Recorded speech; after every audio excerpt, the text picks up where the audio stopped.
So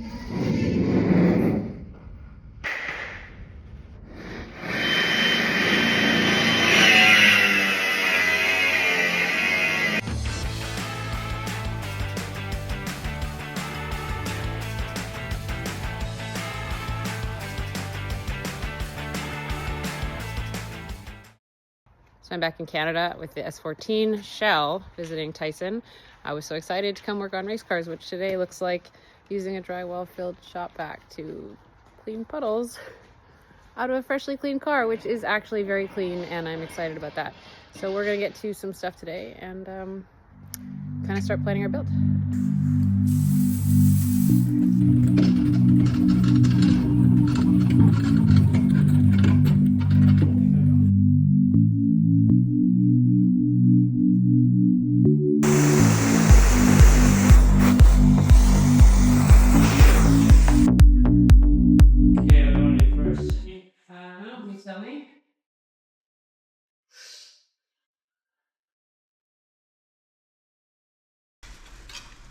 So what you're gonna do today, though?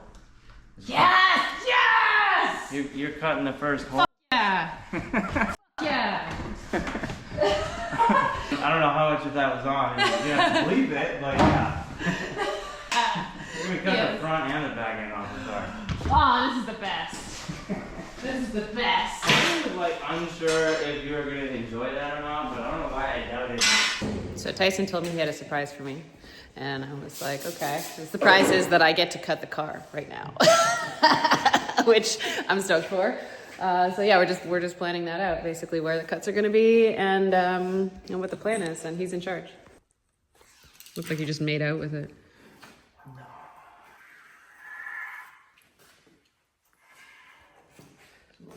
There, we'll do along this. So you've met me, right? Like you know how well I can follow a straight line. Straight. Straight is not really in my. Don't worry. I'll probably be touching up some of these. I'm leaving some margin because I am not even 100% where I want it exactly. But before you slaughter it, When the butcher is drawing on the pig, do they draw on the pig before they slaughter them? they used to. I don't know. Really? Yeah. Before they were dead? Sometimes. Why? So they knew where they're cut. They can't figure that out when it's dead? I don't know. Maybe they do, maybe they don't. I don't know. I feel like you just made that up. I was actually thinking to myself how sad I was that I wasn't going to get to be a part of the cutting. Man, I wonder if I should fly back for when they cut it, because I just really want to be a part of the cutting. I just like cutting stuff. Because I don't know, with the damage, I don't know exactly where we want to be, so I'll just cut it open and find out. Okay. Alrighty. So yeah, we're gonna leave some meat on the bone just to make sure we don't overcut anything that we want. But cut it here. Per the FD rule book, we're gonna leave this point. You're not allowed to cut behind this. We're allowed to cut to the strut power, but we're not allowed to cut ahead of this suspension mounting point. So we'll cut that there, and do not cut the tension rods because we don't have other ones.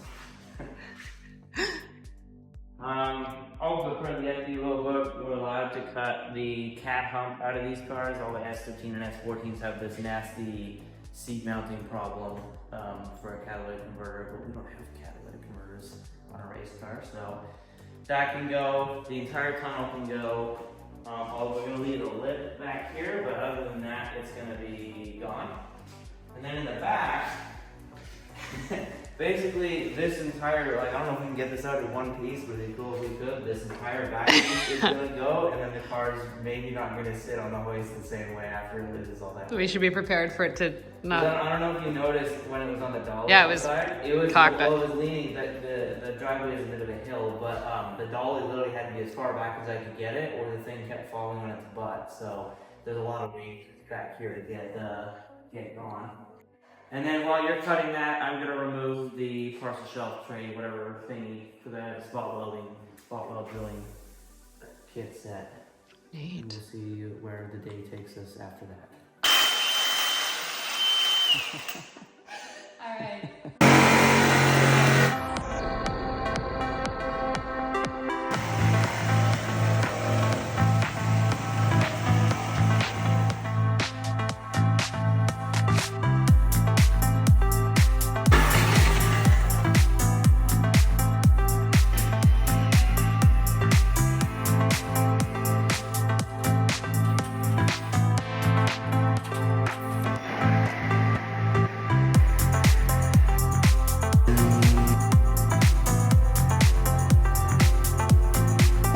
funny is I'm like completely unable to work on a car with my arms over my head.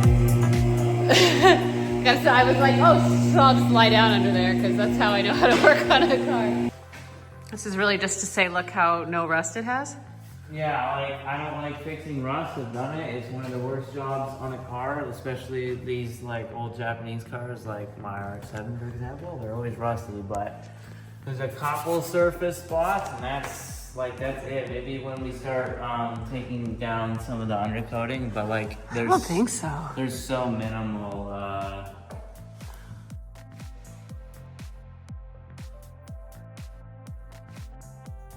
Like whatever the FD rulebook allows us to cut, I'm doing it. I want every inch of making that trans tunnel easier and accessible and less hammering. You want every inch, I got it. Yeah.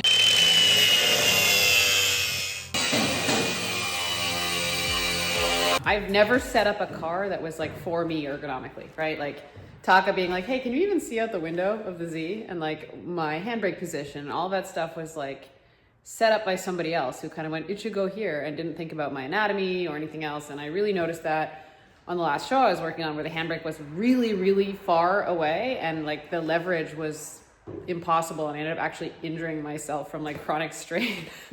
But like there's all this little stuff, right? Like if you have to compensate by leaning forward to look when you need to look, or you know, the handbrake is not in the perfect position, it like adds up to these microseconds or like whole seconds of response time. So well, even if you're just not comfortable in the car, you perform better when you're comfortable in the car, and it becomes like an extension of your body instead of, I don't know, what do you consider it now? Yeah, I mean, yeah, a thing I'm operating, as opposed to like when you ride a motorcycle, it feels like a part of you.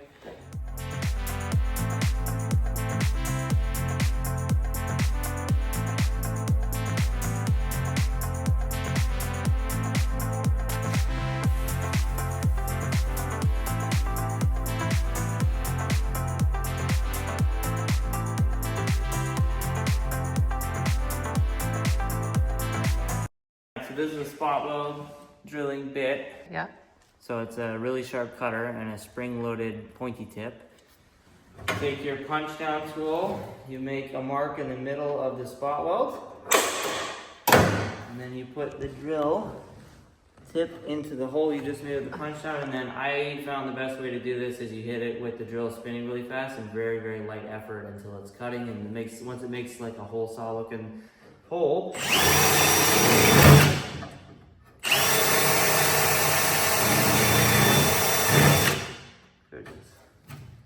How come whenever I do it on camera is when it doesn't work?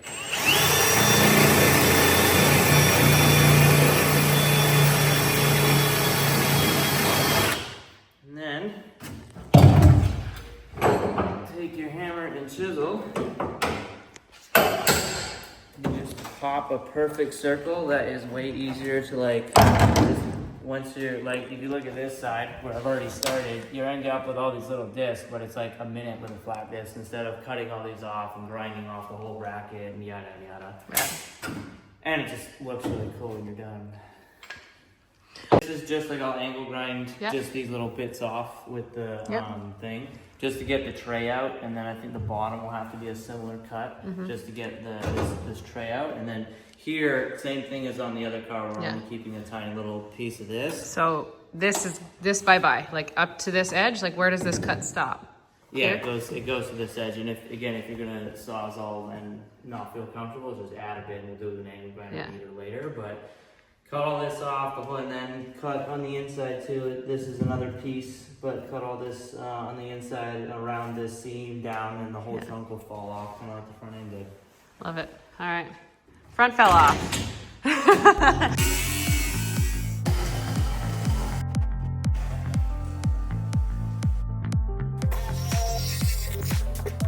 think that's still good.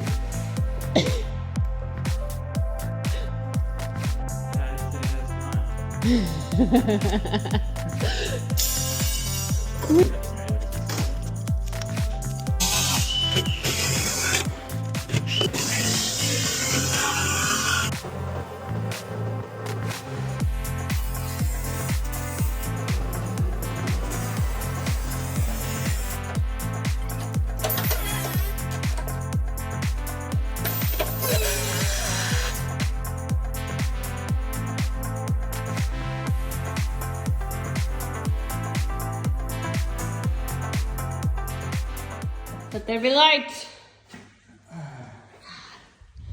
That's so satisfying.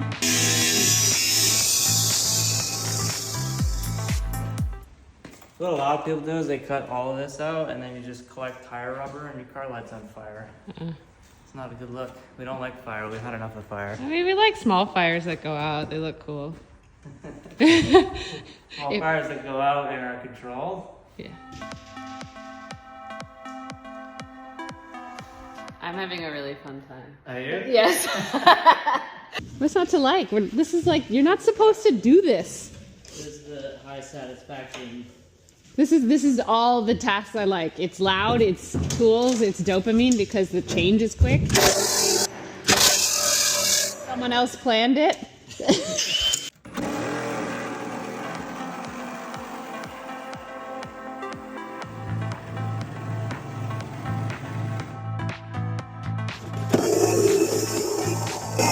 Literally the smartest thing I can think of.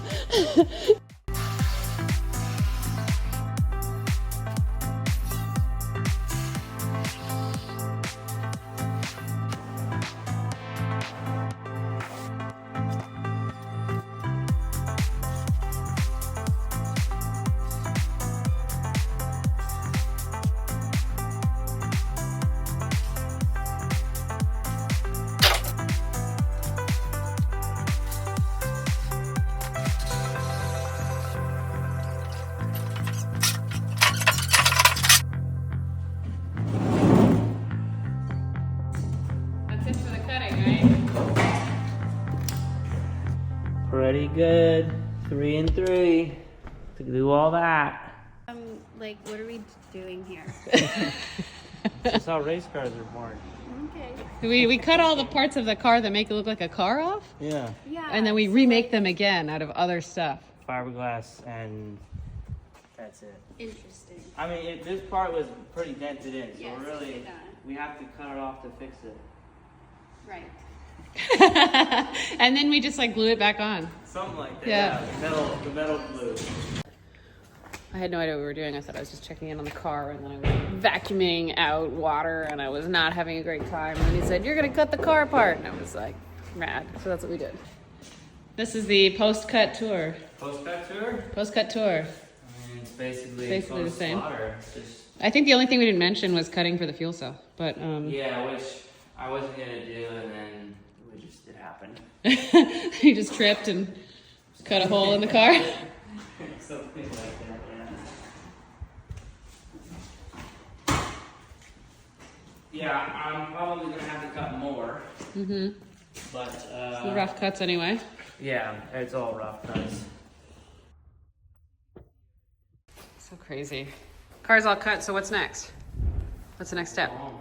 Go home, but like what happens the next episode? Well, we did the rough cutting. We now need to like go back and final everything. Like obviously there's a lot of jagged edges and stuff that needs to be cut further, but we pretty much need to start measuring and mocking up where things are going. Like the fuel cell cut, the fuel cell needs to go in the spot and figure out how much height I have from the diff. Mm-hmm. And then once that's done, then we can build the back firewall, build a crash structure off the rear stroke, do the same thing on the front, do the roll cage in the interior, do the seating position a little bit so that we can figure out the floor and like the handbrake mount, the steering mount, the pedal mount, the all the pizza. things. Sorry? The pizza. The pizza, butter chicken coming back. But yeah, once the seating position is kind of the next big thing to figure out, and once that's where we want it, then it all kind of falls in place after that. Like wherever you figure is comfortable for XYZ, then I measure that, mark it down, and then build it. Then before I finalize everything, you probably come back. So yeah, when is the next time you're? Well, it'll be next month. Next month? Yeah.